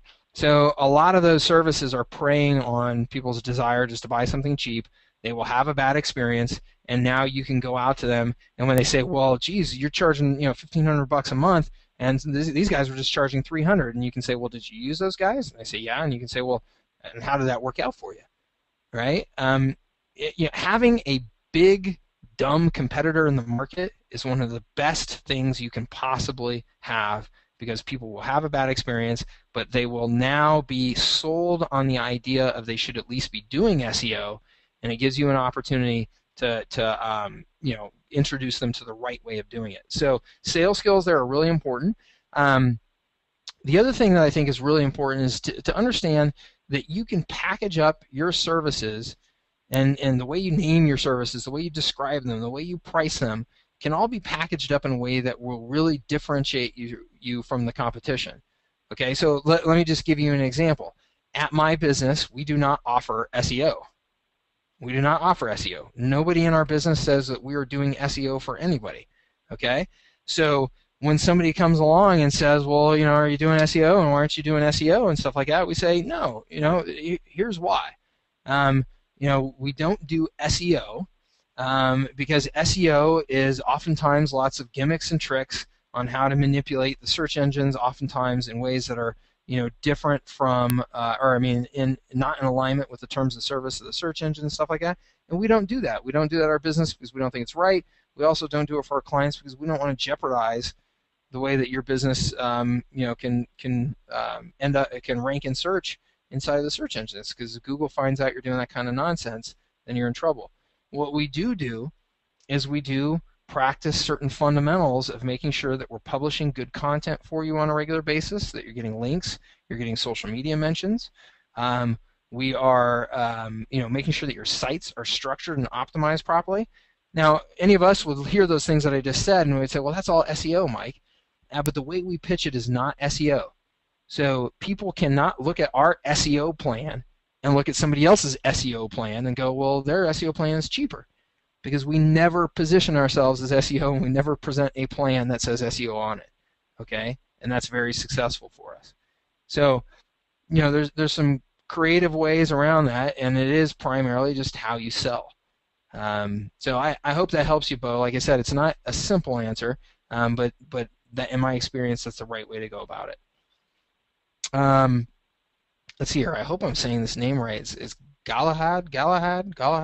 Sorry about that if I'm butchering that. Says, does R4 work in every country or only English-speaking ones? Do I have to meet my clients and customers? Okay, so 2 questions there. Does it work in every country or only English-speaking ones? No, it works in every country. I mean, these are just fundamental concepts. The reason that I love the R4 framework and the people who are using the R4 framework now love it is its principles, its fundamental concepts. These concepts will be the same 10 years from now, right? It's not SEO, it's not PPC, it's not some tactical thing. It's reputation, it's reach, right? It's resell, it's referral. Those things will always be fundamental marketing concepts, and it doesn't matter if you're here, you're in Germany, you're in India. All of those things are fundamental. Okay, so yeah, this will work anywhere. And then the other question, do I have to meet my clients, customers? I'm assuming you're asking, do I have to go and see them in person? No, you do not. I do not meet with any of my clients in person. We've built our business 100% just over the web and over the phone. We've never met with a client in person. So no, you do not have to. I do just always want to be clear with people that I think if you sell in person, you have a bit of an advantage, right? If I can go meet with somebody in person and I can be dressed nice and give a good presentation to them in person and have that real connection one-on-one, look them in the eye, I do believe I have a sales advantage over somebody who is not selling them in person. So, you have to be a little bit better of a salesperson, I think, to sell just remotely and just over the phone to pull that off. But no, you do not need to do it. You can absolutely do it the way that we have. And so, in terms of the sales process there, in that diagram that I showed you, you just wouldn't do that in-person meeting. You would just do all phone meetings and close over the phone. Neil says, how did you discover the new approach? Consultant? Other?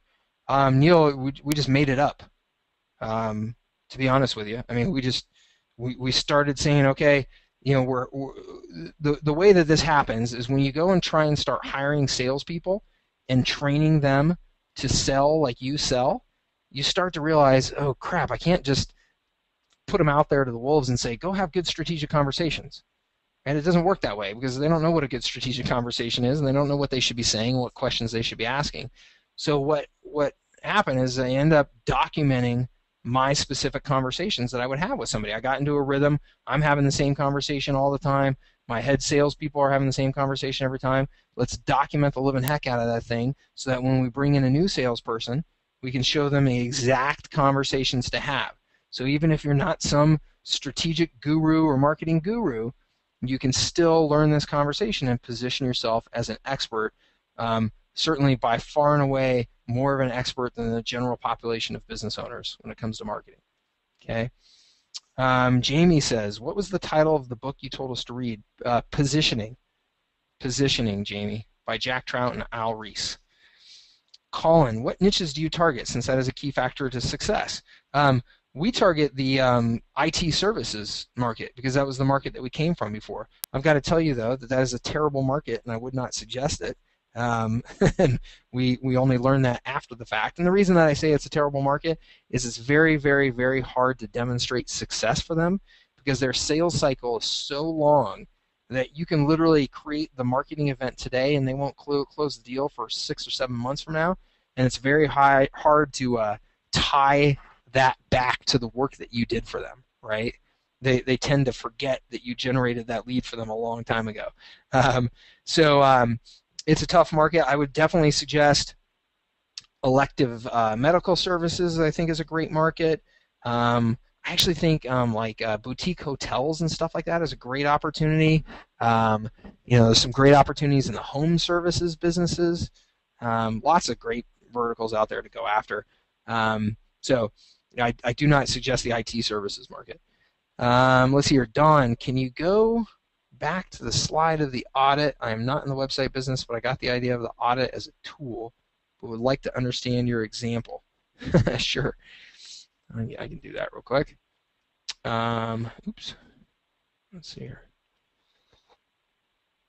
Oh, here we go. All right, I'm heading that way. While I'm heading that way, let's see here. Kathleen says, what about a system for keeping track of your prospects and clients? Does R4 include any type of CRM?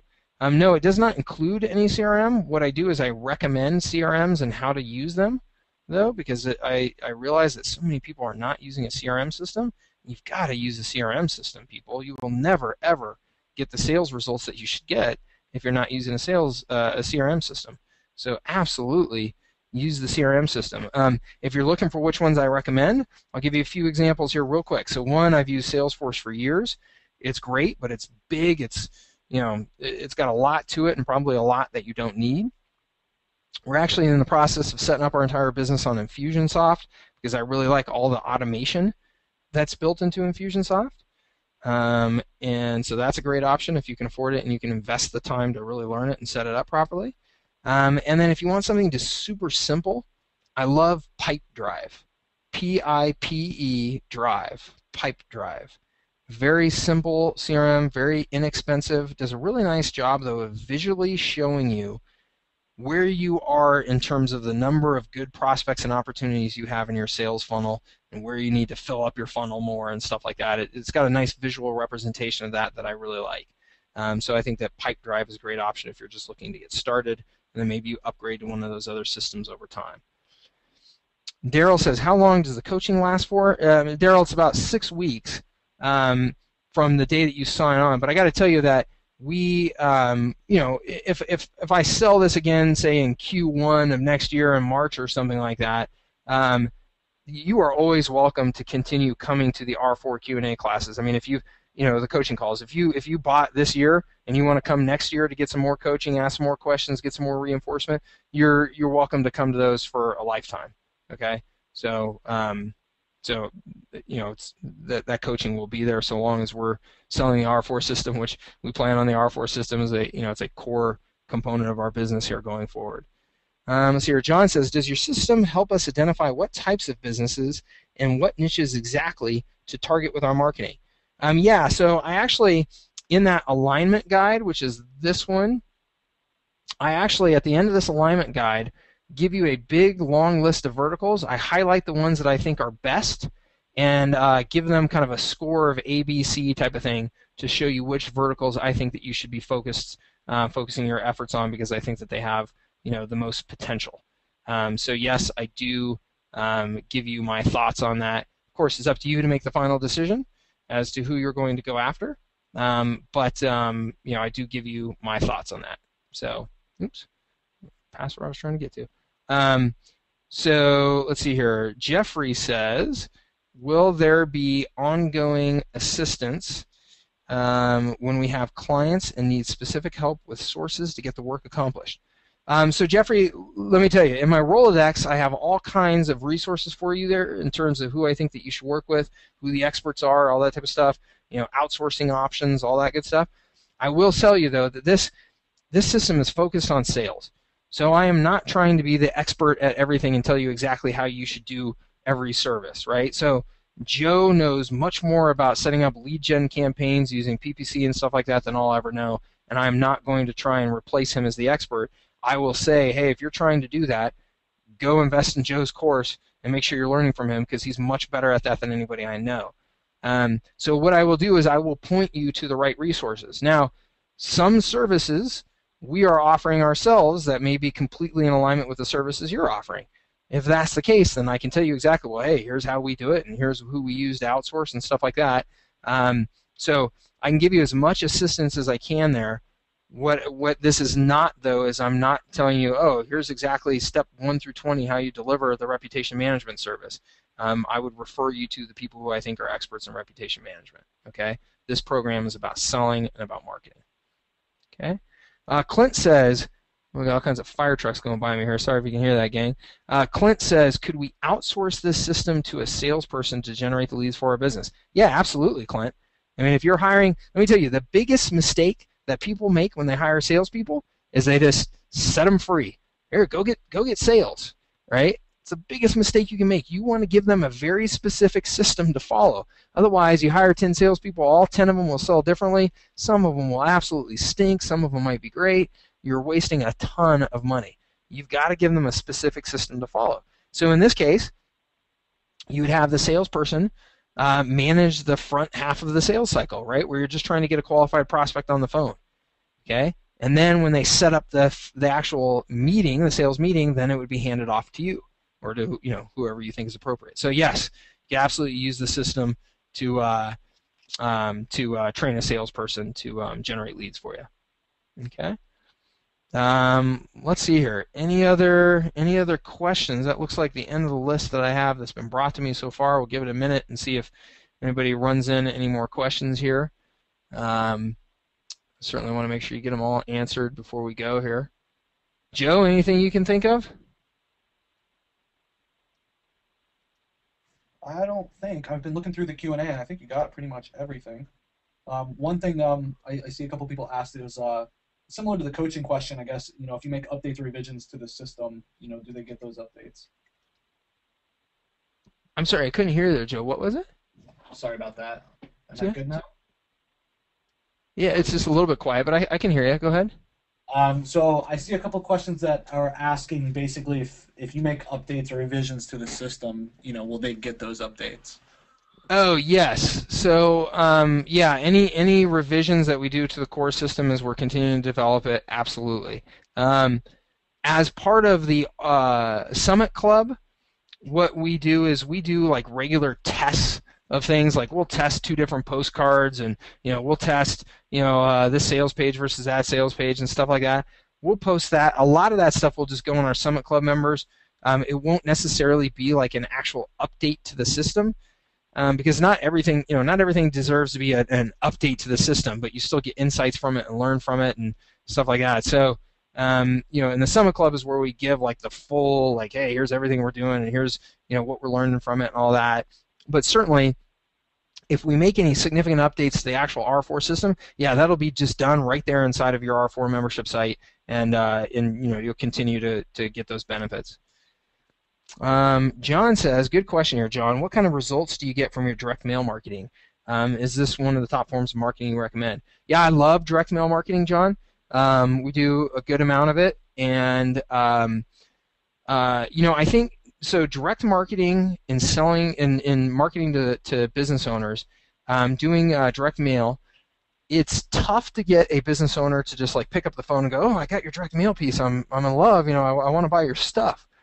Right, that rarely happens, and believe me, I actually have a contract with a guy that's considered the best direct mail guy in the country, and I work with him, and I have asked him. I've said, hey, what's the secret sauce to direct mail with small business owners? And he's like, there is none.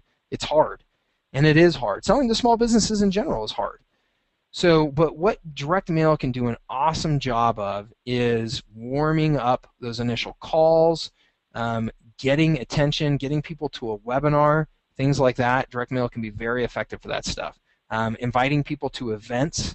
So we actually, that's what we use our direct mail pieces for typically, is inviting people to webinars, inviting people to events, stuff like that. We also do have a campaign where we are asking them for an in-person, phone call, meeting type of thing. Um, so direct mail, I think, is fantastic. The more creative you get with it, do lumpy mail, do interesting, envelopes and packages and all that type of stuff, the more effective it will be. And I think that it's got to come with an overall campaign to it, right? Just direct mail alone will be not nearly as effective as if you do the direct mail. You also do some email, you mix in some phone calls, right? And you really kind of blitz that prospect with a variety of different media. That's what really, really makes it work. Okay, but I will tell you, I think one of my favorite stories in marketing, in my last business, we did some really kind of kooky, lumpy mail campaigns, a whole series of them, and I will never forget, because you don't get as many people just picking up the phone and calling you as you wish. It's like, gosh, I sent out that cool campaign, I was hoping the phone would ring off the hook. It doesn't really happen that way typically. So what did happen, though, is my sales guy had been calling on some prospect for years. Finally, this lady says, yeah, come on in and let's have a meeting. So he gets in there and he says, hey, I've been calling on you for years. I'm just curious, what changed that you're, interested in having a conversation with me now. And this lady turns around, she opens up the drawer of her desk and pulls out all of these lumpy mail campaigns that we had sent her and plopped them on her desk. And she goes, I got to tell you, she's like, I just got such a kick out of these campaigns that I decided the next time I had some IT issues, I'd give you guys a call first. And that's exactly what direct mail can do for you, right? It needs to come with an overall sales approach to be real effective, but it can do so much to warm up those deals for you and create opportunities for you. So yeah, I love direct mail. Joe, you do quite a bit of direct mail too, right? We used to do a lot more than we do now. We Because we do lead gen and we can't sell to clients in the same market. We could. We choose not to. It was very easy for me to pick up one lead gen client. Yeah, right. With that offer, I'd send out a dozen or a couple dozen direct mail pieces, and almost every time I get somebody without even having to pick up the phone and follow up. Yeah, that's awesome, because you're doing the scarcity approach and you're saying, hey, I'm going to be delivering the leads to somebody here. Is it going to be you, right? Yeah, I would do a lot of research on the top competitors, and I put them in, and I basically say that I also sent the same exact letter to these people. That's awesome. I love it. and so that worked really well. I don't have a ton of experience. Whenever we did it, it worked really well, just because of I guess our offer and the scarcity. That's cool. Yeah. So let's see here. A couple of questions I see that came in. Jamie says, is there going to be a recording? Because he just got here. Yeah, we'll get you a recording. Kathleen says, maybe I missed it, but how do we know where to outsource or fulfill the services? Again, Kathleen, I'm going to give you options in there, the companies that we've used and had success with. But at the same time, this is not meant to be a complete service fulfillment course or anything, right? So if you're going to do reputation management, I suggest you go buy somebody's reputation management package and find out who they use for outsourcing. So again, I'm going to give you my experiences, my vendors that I like to use, but you should still expect that, okay, if I'm going to go and do like I said, reputation management, well, go find the expert in reputation management and ask them who they recommend for outsourcing, because they're going to know even that much better than I am. Okay. John says, cool, do we get access to those pieces that invite business owners to an event? Yes. Yes, John, you get all those direct mail pieces. All that stuff is included in the R4 system. I think it looks like that is all of the questions I'm seeing there, Joe. And Yeah, I think that's all that I see as well. Guys, if you would, just thank Mike. The last almost 2 hours now. Yep, coming up on 2 hours. Has been awesome. I've learned a ton, and by your comments, and it looks like you guys have as well. So if you guys would, just thank Mike for his time. I'm sure he would appreciate that. Yeah, thank you, everybody. I appreciate it. It's always great to get the feedback, and this is a lot of fun. I enjoy this. I hope that everybody, like I said, I hope everybody got some value out of it, whether you're able to invest in the system or not.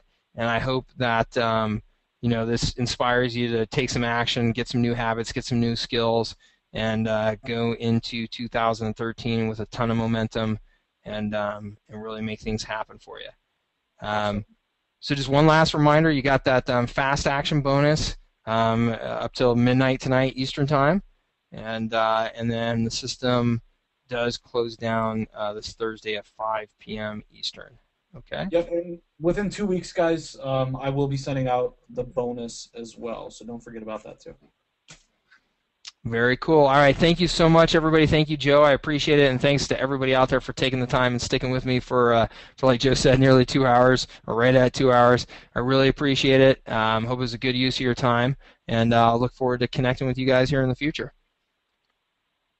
All right, guys, have an awesome, awesome evening. Talk to everybody soon. All Bye. right. Take care.